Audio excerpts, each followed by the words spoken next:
Tem um pastor que eu gosto dele, ele fala que pentecostal que não dá glória a Deus está com defeito. Então dá glória a Deus aí. Até os tímidos vão dar glória a Deus. Dá glória a Deus aí. Tomar cuidado que o tímido não herdará o reino dos céus, hein? Amados, eu estou muito feliz mais uma vez, ter o privilégio de estar aqui trazendo uma ministração da palavra de Deus para o coração dos irmãos e agradecer ao ministério, à igreja, aos pastores, principalmente ao bispo Martinho Lutero, que tem nos dado a oportunidade de ministrar a palavra nessa casa, nessa igreja tão abençoada, que me recebeu tão bem. Amém? Amados, eu gostaria de pedir a vocês que abrissem o livro de Isaías, capítulo 9.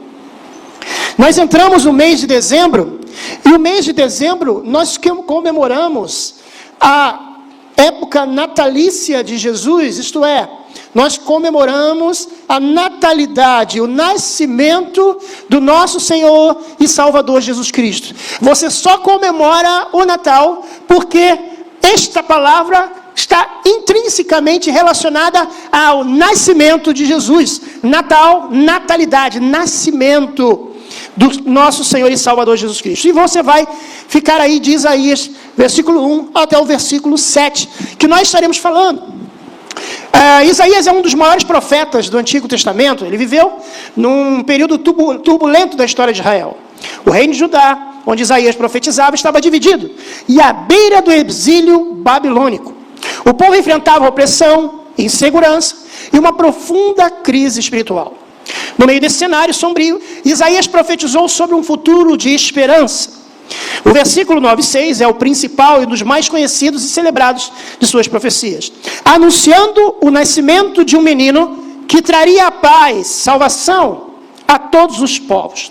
Essa profecia, proferida mais de 700 séculos antes do nascimento, mais de 7 séculos antes do nascimento de Jesus, apontava para a vinda do Messias, um líder que traria libertação e restauraria esperança em Israel. A mensagem de Isaías 9, capítulo 1 a 6, ecoa até os nossos dias, oferecendo conforto e esperança em tempos de incerteza.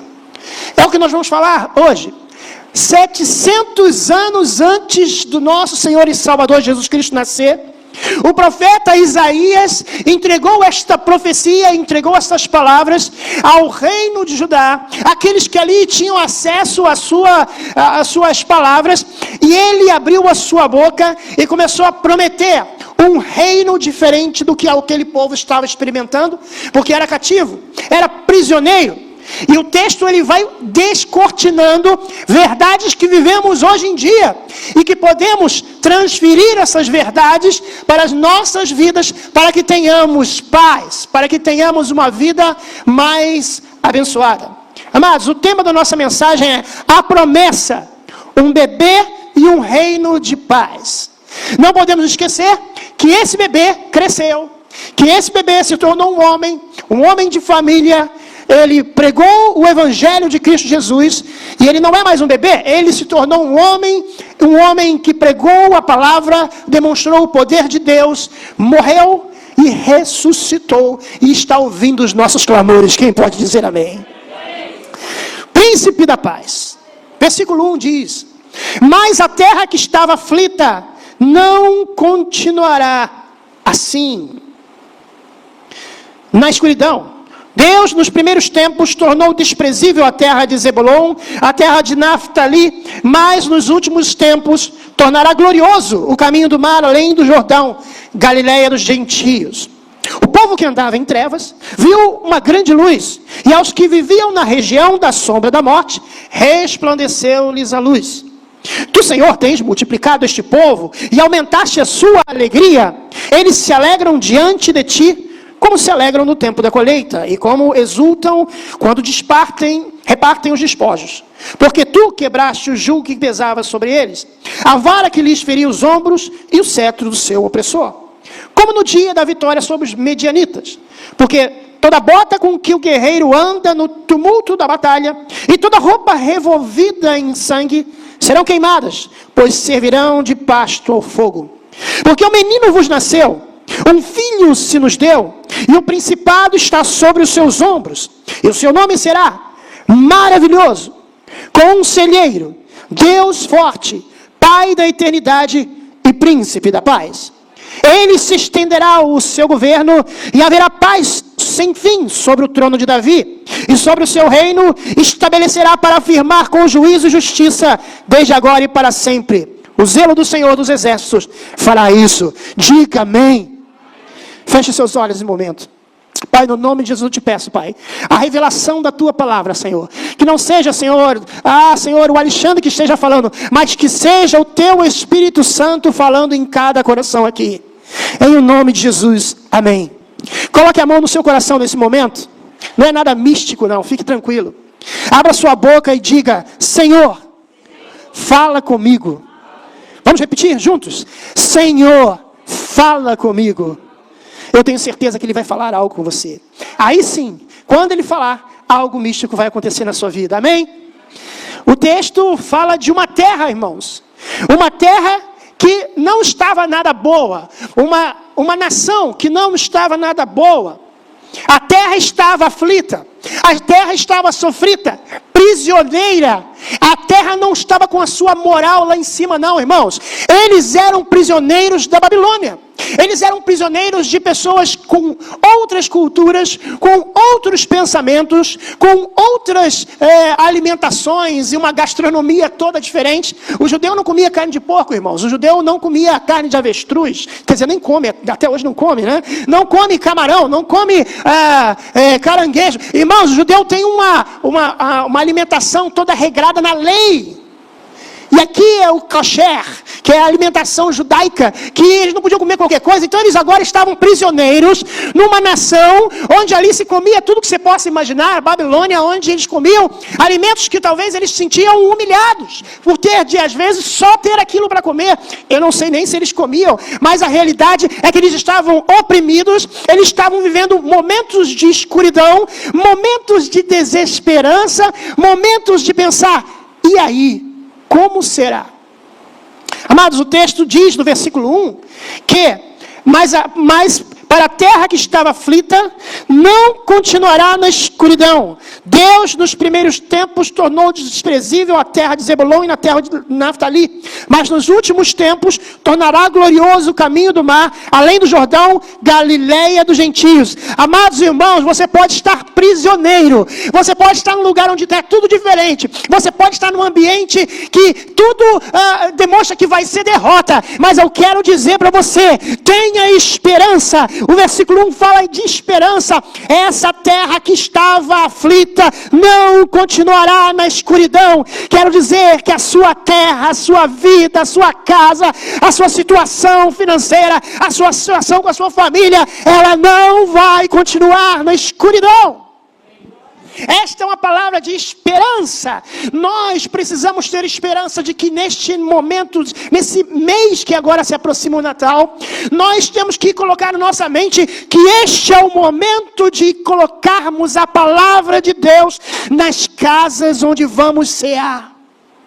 Este é o momento de lembrarmos os nossos amigos de trabalho que o mês de dezembro é um mês dedicado ao Senhor Jesus. Pode ser até, Jesus não nasceu 25 de dezembro, eu sei disso. Muitos sabem, em dezembro, ali naquela região da Judéia ali, neva. Né, cai neve, então provavelmente Jesus nasceu entre setembro ali, né, na festa dos tabernáculos, porque a Bíblia diz que ele tabernaculou conosco. Então provavelmente Jesus nasceu ali em setembro, alguns teólogos acreditam em abril, até porque se fosse dezembro, os pastores não podiam ficar no campo guardando as vigílias da noite, estaria nevando. Em dezembro lá neva, cai, a temperatura cai.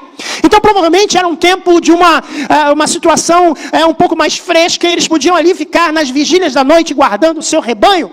Amados, este profeta Isaías disse que um dia iria vir uma pessoa que iria trazer esperança para a humanidade, e essa é a mensagem que nós temos que falar no mês de dezembro, para amigos da universidade, para amigos do trabalho, para amigos e parentes, falando: olha, há esperança para a escuridão que o país está vivendo.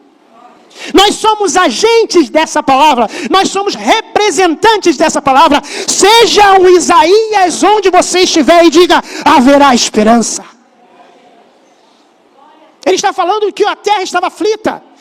Zebulon e Naftali eram duas tribos próximas à Galileia. A região estava marginalizada, invadida pelos povos. O templo estava destruído. Sabe, irmãos, o pecado, amados, ele destrói a nossa vida. O pecado na nossa vida, a mentira na nossa vida faz com que nós sejamos derrotados, humilhados. Vivamos em trevas, mas quando nós entregamos ao Senhor a nossa vida, entregamos a nossa vida a Jesus e fala, perdoa os meus pecados, Senhor, perdoa as minhas iniquidades. O Senhor tira a mim e a você da escuridão. Diga amém. É uma mensagem de esperança. Nem tudo está perdido. Abra sua boca e clame ao Senhor. Ele vai trazer luz. Nós temos que lembrar, Deus deseja sarar essa terra, esse país que está afundado na corrupção, na mentira, afundado em tudo que os irmãos possam acreditar, possam ver. Anomia, todo tipo de pecado que você possa imaginar. Quando a gente abre o jornal, antigamente tinha até uma expressão, nos anos 80, que você tinha jornal, que se você torcesse nele, ele saía sangue, não é assim que falava? Hoje em dia, se você abre a internet, você vê tanta bobagem, tanta desgraça, desculpe da expressão, tanta coisa, você vê, eu vou ver aqui a notícia aqui, essa é ruim, isso aqui não tem nada de bom para ler, amados. E isso já era dito há muitos anos. Cada dia mais a sociedade vai se enterrando no pecado, na anomia, e nós somos agentes para combater toda essa artimanha de Satanás. Mas eu quero dizer que Deus tem um escape para tudo isso. Então aqui, Deus começa falando de uma terra. Agora, versículo 2, ele fala de um povo. Ele agora se refere às pessoas. Primeiro ele fala a nação como cidade, como terra, Zebulon, Naftali. Agora ele vai se dirigir ao povo. Veja o que diz o versículo 2. O povo que andava em trevas viu uma grande luz, e aos que viviam na região da sombra da morte, resplandeceu a luz. Diga amém. Trevas e sombra da morte representa sofrimento, representa derrota, representa escuridão. Israel estava num túnel sem ver o final do túnel, amados irmãos. Quantas pessoas estão sem ver o final do túnel? Você que está em casa assistindo essa mensagem, talvez está dentro de um túnel, se sente na escuridão, mas eu quero dizer que o povo que andava em trevas viu uma grande luz. Você pode ver essa luz. Resplandeceu. A luz de Cristo não é uma promessa, mas é uma realidade que se manifesta no mundo. A chegada da luz, ela dissipa as trevas. Chegou uma luzinha, se você mandar apagar tudo aqui, e se uma pessoa ligar o celular, aquela pessoa ali, a atenção está nela. Quando Jesus chega, quando você chega no seu trabalho, quando você chega na universidade, quando você chega onde você está todos os dias, amados irmãos, ali ilumina tudo, amados. Quando o irmão Alex chega ali na Alerj, que ele trabalha nessa área, e ele chega ali, chega uma tocha. Eu gosto muito que o pastor lá de Copacabana, pastor Jefferson, né? Ele vai assim, tocha, eu gosto quando ele me chama de tocha, eu me sinto iluminado. Você é uma tocha chegando no seu trabalho, o Alex é uma tocha chegando ali onde ele trabalha. Quando ele chega ali, os corruptos, chegou o crente ali, camarada, não me desce, porque não vai entrar no esquema. Amados irmãos, você é crente, você não entra em esquema, você não entra em mentira, você chega como uma luz na escuridão, e você chegou a luz. Você é a luz. Você dissipa, a sua presença dissipa as trevas. Versículo 3 diz: o Senhor, tens multiplicado este povo e aumentaste a sua alegria. Eles se alegram diante de ti como se alegram ao tempo da colheita, como exultam quando repartem os despojos. Porque tu quebraste o jugo que pesava sobre eles, aleluia. A vara que feriu os ombros, quer dizer, olha só irmão, jugo, eles carregavam um peso. Aquela pessoa que vivia no pecado, vivia na perdição, ela carrega um peso, e quando você olha, ela se sente leve, é porque o Espírito Santo está com você. E ele começa a dizer do jugo que pesa sobre eles. Número 2, a vara que fere os ombros. Sabe o que é vara que fere os ombros? Chicotada, irmãos. O pecador, a pessoa que você vai ter que ministrar, ela leva chicotada todo dia, e não cabe a você dar chicotada, irmãos. Cabe a você ir lá, conversar, abençoar a vida dele. Obviamente, talvez a palavra que você vai dar vai ser uma chicotada para ele, mas a verdade é que você deve falar apenas o que a Bíblia te manda falar. Tem pessoas que querem ganhar as almas para Cristo maltratando as pessoas. Não vai ser assim não, irmãos. Não vai ser assim não. Irmãos, ele diz no versículo 5, porque toda bota com que o guerreiro anda no tumulto da batalha e toda roupa revolvida em sangue serão queimadas, servirão de pasto ao fogo. Sabe o que significa isso? A minha, a sua, a nossa prova, ela tem um tempo para acontecer, ela não é a vida inteira. Esse crente que vive só e tribulado, como é que está, irmão? Não está bom não, irmão. O irmão sempre está caído, irmão. Tem que estar tem um momento de luta, mas tem um momento de vitória. Nós temos que ser crentes assim. Aqui está mostrando, irmãos, itens utilizados numa guerra, itens utilizados numa batalha. Ele diz a bota, não é? Ele diz a roupa revolvida em sangue, quer dizer, a roupa estava, ele lutou tanto na guerra que a roupa está cheia de sangue incrustada nela, não deu tempo nem de lavar. Amados irmãos, ele está dizendo aqui, sabe o que vai acontecer?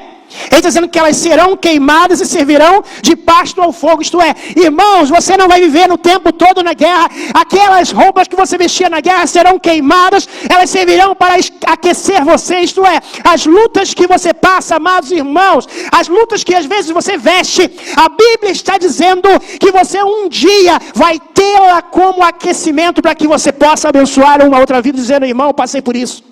Vai dizer, irmão, eu já tive esse problema, eu já tive essa luta, mas essa luta eu já venci, eu quero te ajudar a vencer. Irmãos, a roupa da batalha, ela vai servir de fogo para te aquecer, isso é muito forte. O tempo vai acabar, o tempo da tristeza. E aí, ele começa a falar sobre um bebê prometido, uma criança que foi prometida, inclusive, no livro de, se eu não me engano, Miqueias, fala que Belém seria a terra onde Jesus nasceria, e essa criança, um bebê prometido, ele significa que há esperança numa criança que iria nascer, mas ele não sabia quando. Essa criança só veio nascer 700 anos depois, amados irmãos, e ela era temida pelo diabo, porque o diabo fez de tudo para matar crianças. Se você lembrar, ali em Gênesis, quando Deus fala que uma criança, a semente da mulher, pisará na cabeça da serpente, Satanás tentou matar e tentou destruir vários homens de Deus, tentou matar, começou ali por Abel, e depois foi passando para Noé, foi passando, porque Satanás sabia que uma criança ia nascer, e também no Egito, também tentando matar Moisés, essa é a criança. Satanás continuou seguindo em busca de uma criança, porque ele sabia que essa criança seria uma ameaça para as obras dele, seria uma ameaça para ele. Amados irmãos, você está com Cristo, Cristo está em você, você é uma ameaça para Satanás, então você repreende, levanta a mão e fala, sai para fora, Satanás. Está escrito aqui. Ele começa a falar sobre um bebê, um contraste, um bebê algo frágil. Quem contaria com um bebê? O bebê, qual é o perigo que um bebê tem para a gente, irmãos? Qual é o perigo de um bebê, de um bercinho tem? Amados irmãos, irmãos, quando você vê aquele bebê no bercinho, você sente uma certa ternura, mas Satanás, quando vê aquele bebê no bercinho, ele não sente ternura, não. Ele sente medo, porque ele sabe que aquele bebê, mesmo frágil, quando Jesus nasceu, ele era mais poderoso que Satanás. Nós vamos continuar essa história domingo. Vamos continuar aqui. Segunda parte da mensagem do domingo. Aqui diz que a criança era o prometido das nações. E o versículo 6 é maravilhoso e fala exatamente sobre o maravilhoso. Olha o que diz o texto. Vamos ler juntos. Porque um menino vos nasceu, um filho se nos deu, e o governo está sobre os seus ombros, e o seu nome será. Amados irmãos, um menino nasceu, um filho, e está se referindo ao Filho de Deus, se nos deu, e o governo, o principado está sobre os teus ombros. Amados irmãos, eu quero dizer que Deus tem controle de todas as coisas, e Ele colocou nas mãos de Jesus o principado, me dado todo o poder no céu e na terra. Por isso que quando Jesus estendia as mãos, o diabo caía, irmãos. Quando Jesus estendia as mãos, os enfermos eram curados. Quando Jesus estendia as mãos, as pessoas se incomodavam, falavam, o que esse homem está fazendo? Curando no sábado. Jesus curava no sábado, Jesus curava no domingo. Jesus estendia a sua mão e curava, irmãos. Por que nós não estendemos nossas mãos para curar? Temos que seguir os passos de Jesus e orar e clamar ao Senhor, Senhor, cura esta nação, cura este irmão, cura esta irmã. Nós temos essa possibilidade. E ele começa a dar a Jesus nomes. E eu entrei profundamente no estudo desses nomes, e a primeira palavra é Peler, maravilhoso, Peler, falei, Peler, maravilhoso, significa da raiz, que significa a pessoa extraordinária, uma pessoa que faz grandes prodígios, uma coisa difícil de compreender. Olha que interessante, difícil de compreender. Ninguém conseguia entender o que aquele maravilhoso de Jesus fazia quando ele chegava no lugar.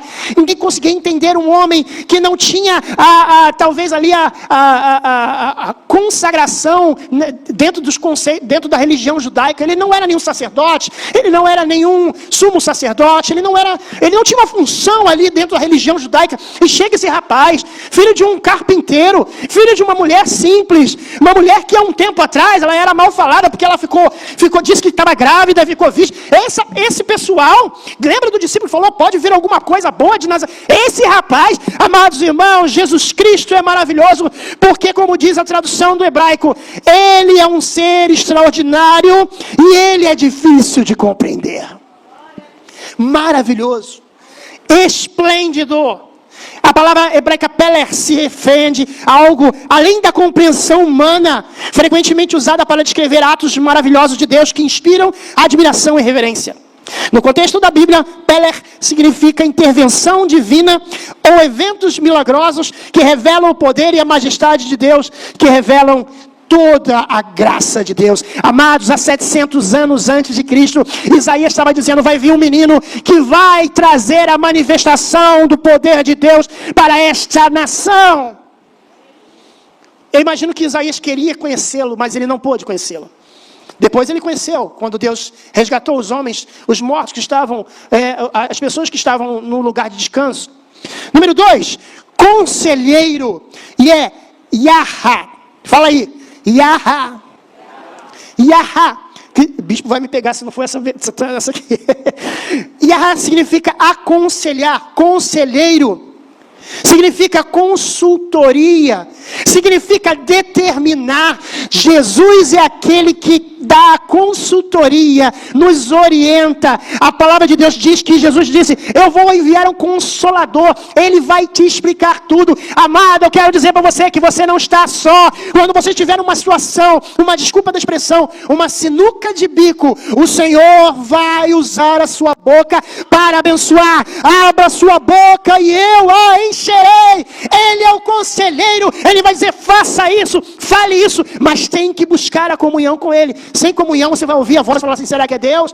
Será que é o Jesus que está falando? Amados irmãos, ele é o conselheiro, ele é aquele que dá a palavra final. Yahá significa aconselhar, é usado no contexto de fornecer orientações, tomar decisões, oferecer, irmãos, isso aqui que eu peço tanto para mim, que eu peço tanto para os crentes, que eu falo em toda aula de escola dominical, sabedoria.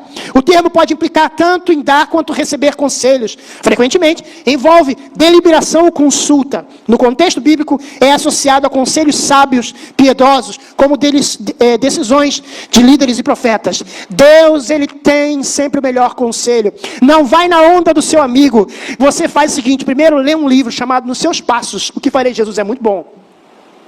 E aí você pensa assim, nos meus passos, nessa situação que eu estou vivendo agora, o que Jesus faria?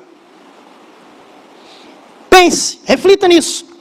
Número 3, Deus, vamos lá irmãos, Deus forte, a palavra é El, definição, Deus poderoso, força como adjetivo poderoso, todo poderoso. A palavra hebraica El é um termo usado para denotar Deus, ou um Deus frequentemente enfatizando força e poder. Ela é frequentemente usada na Bíblia hebraica para se referir ao único Deus verdadeiro de Israel, destacando sua força e soberania. El também pode ser parte de nomes compostos como El Shaddai, El Elyon, El Rafa e assim vai seguindo. Jesus, ele disse, eu sou. Jesus subiu ali na sinagoga, pegou as escrituras e falou, O Espírito do Senhor está sobre mim e me ungiu para pregar aos quebrantados de coração. E ele no final falou, eu sou. Hoje se cumpriu esta palavra. Eu imagino Jesus, era um rolo, né? Não era um livro, mas eu fico imaginando se fosse um livro, Jesus fechava o livro e falava assim, está se cumprindo agora essa palavra. Jesus é o Deus forte. Creia que Jesus não é apenas um homem que pregou uma mensagem bonita. Muitas pessoas, eu sempre falo isso, acreditam que Jesus é só mais um mestre. Jesus é só mais uma pessoa, mais um religioso. Mas amados irmãos, Jesus é o Deus forte. Quando eu digo para você que Deus está com você, eu digo Jesus está com você. Ele é Deus forte, irmãos. Ele é El Shaddai, ele é Elion. 4. Pai da eternidade. Pronúncia Ard. Fala aí, Ard. Pronúncia Ard para sempre, perpetuamente, continuamente, eternidade, sem fim, sem término, perpetuação. Usada principalmente para denotar um senso de continuidade. Deus é eterno, Ele estava na criação com todas as coisas. Sem Ele nada que foi feito se fez. Ele estava quando Deus falou, façamos o homem à nossa imagem e semelhança. Ele não é um profeta qualquer, Ele é o próprio Deus, estava presente na criação. E quando você diz que Jesus é o Deus eterno, você está dizendo que Jesus está com você. E você tem essa autoridade que Jesus te dá. Eu quero pedir a vocês, que vocês no seu dia a dia falem com Deus. Deus, tu estás aqui do meu lado, seja comigo, me ajude nesse problema, me ajude nessa necessidade. Eu creio que tu és o Deus eterno, eu creio que tu não tens princípio nem fim, eu creio que tu tens a continuidade da vida humana na terra. O povo vivia nas trevas, irmão. O povo estava sem esperança. O povo achava que ele ia morrer, acabar, ia ter um fim assim repentino. Mas aqui a palavra está dizendo que Ele é o Senhor, que é eterno. Diga para o seu irmão, nosso Deus é eterno. Ele é eterno. Jesus é eterno. Jesus é poder. Jesus é Iada. Príncipe da paz. Mais uma palavra aqui. Sar. Fala, Sar. Príncipe, governante, líder, chefe, capitão, oficial. Fala assim, Jesus é o meu capitão. Tinha um hino antigo que era, estou Cristo no barco, Jesus é o meu capitão. Jesus é o seu capitão, isto é, para onde Ele mandar você ir, você tem que ir, irmão. Se Ele mandar você fazer uma coisa, irmão, não faz a coisa. Olha, uma vez eu fui fazer um negócio que eu queria fazer, irmão, deu tudo errado, porque Deus me mandou fazer uma coisa, eu fiz outra. Irmãos, eu não vou nem contar a história, porque aí eu já tenho tempo só para a história. Mas todas as vezes que eu não ouvi Jesus nos meus ouvidos, não ouvi meu Jesus me orientar, irmãos, eu dei, desculpe da expressão popular, com os burros na água. E os burros ficaram na água. Não conseguia andar. Assim como Pedro andou sobre o mar, e ele queria andar sobre o mar, eu não sei se ele tinha uma vaidade na vida dele, se ele queria se mostrar para os outros, eu não sei se é isso, mas na verdade que quando ele viu que aquilo ali era física, que ele estava pisando na água, que tinha peixe aqui embaixo, isso não é normal, isso não está com as leis da física, eu estou andando na água, ele começou a afundar, ele clamou a Jesus, e Jesus estendeu a sua mão, amados irmãos. Jesus, Ele estende as mãos para você, no momento que você tiver a necessidade da sua ajuda. Ele é o príncipe da paz. Ele é o chefe. O que Ele mandar você fazer. Viu o que Ele fez, Pedro? Ele falou, deixa eu ir ter contigo. Ele falou, vem. Ele obedeceu o capitão. Não é? Quantas vezes a gente obedece a Deus e começa a obedecer, mas também os problemas, as dificuldades vêm, e a gente começa a não obedecer tanto, né? Isso aqui não vai dar certo, não. Eu estou aqui, nesse mar aqui de dificuldades, eu vou tentar ajudar Deus, irmãos, vai afundar, irmãos. Continue crendo na palavra do Senhor. Ele é seu chefe, Ele é seu oficial, Ele é o príncipe, e Ele é o príncipe da paz. Ele não é o príncipe da guerra. Pode ser até que quando você conhecê-lo, quando você passar a entendê-lo mais, talvez vão surgir guerras ao redor de você. Eu lembro que muitas pessoas que eu conhecia, que eu pregava para elas, e elas falavam, Alexandre, está uma dificuldade na minha casa, uma perseguição. Minha mãe não deixava, porque eu pregava muito para adolescente, né? Minha mãe não deixa eu ir para a igreja, minha mãe não deixa eu descer para ir para a igreja. Eu falei, então faz o seguinte, eu vou começar a ir na sua casa para pegar você para levar na igreja. Eu começava a fazer isso. Ia na casa dele para pegar ele, levar ele na igreja, falava com a mãe, falava assim, ó, e olha só, eu era um outro adolescente, né? Nossa, que responsável, né? Menino de 15 anos falando, pode deixar que eu vou tomar conta do seu filho de 14. Que responsabilidade é essa? Só Jesus mesmo, irmãos, para ter misericórdia da minha vida.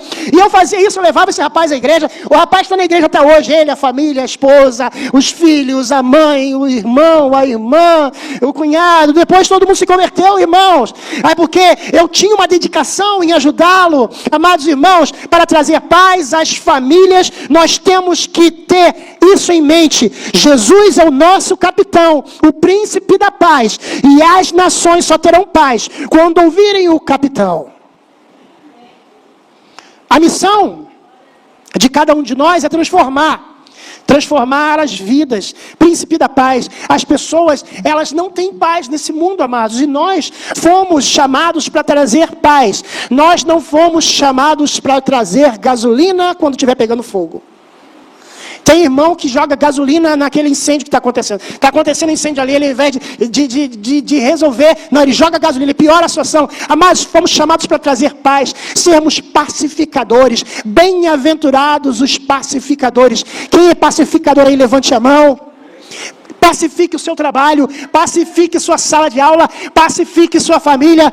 No Natal tiver briga de política, irmão, fala assim, irmãos, não é nenhum nem outro, Jesus é o príncipe da paz. Vamos agradecer pela vida de Jesus. Esquece política, político morre, político é preso, é solto, rouba, faz isso, faz aquilo outro, mas Jesus não é político. Jesus é o maravilhoso, Jesus é o conselheiro, Jesus é o Deus forte, Jesus é o Pai da eternidade, e Jesus é o príncipe da paz. Amados irmãos, eu venho dizer para você aqui nessa noite, que você comece já a trabalhar no seu coração, como você vai se comportar nesse Natal na sua família, como você vai se comportar neste mês que é comemorado uma festa, que tem obviamente suas polêmicas, mas é um momento especial, para que a gente possa falar de Jesus.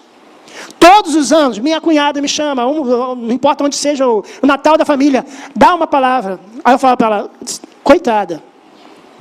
E aí eu começo a pregar. Claro que não fica uma pregação de 40 minutos. Queria eu. Mas eu vou lá 15 minutos e faço oração. Porque nós somos agentes, irmãos. Agentes da paz onde estivermos. Amados, o versículo último. Ele finaliza com chave de ouro. Dizendo assim. Versículo 7. Que diz assim. Ele estenderá o seu governo e haverá paz sem fim sobre o trono de Davi e sobre o seu reino, para estabelecer e firmar com juízo e com justiça, desde agora e para sempre. Aqui pode estar se referindo ao milênio. Jesus um dia, quando nós aprendemos aqui com o bispo Lutero, aos domingos pela manhã, Jesus um dia vai reinar e todo joelho se dobrará, toda língua confessará que Jesus Cristo é o Senhor. Querendo ou não, amados irmãos, vai chegar a hora que aqueles que negam Jesus, aqueles que não aceitam Jesus, que não aceitam o seu reino de paz, o seu reino de justiça, um dia, mesmo por incrível que pareça, irmãos, mesmo que obrigados, eles vão ter que se ajoelhar. E eu espero por esse momento, não porque eles merecem ser humilhados, amados, mas porque eles não quiseram dar ouvido ao príncipe da paz. Eles não quiseram dar ouvidos àquele que pode transformar a vida deles. Eles um dia irão se ajoelhar e o reino dele será um reino de justiça. O zelo do Senhor dos exércitos fará isso. Amados, ele está dizendo o seguinte: essa profecia vai acontecer, não é porque eu falei. Você sabe o que é zelo, irmãos? Cuidado. É cuidado, zelar por uma coisa, zelar. E aqui ele está falando da palavra, daquela profecia.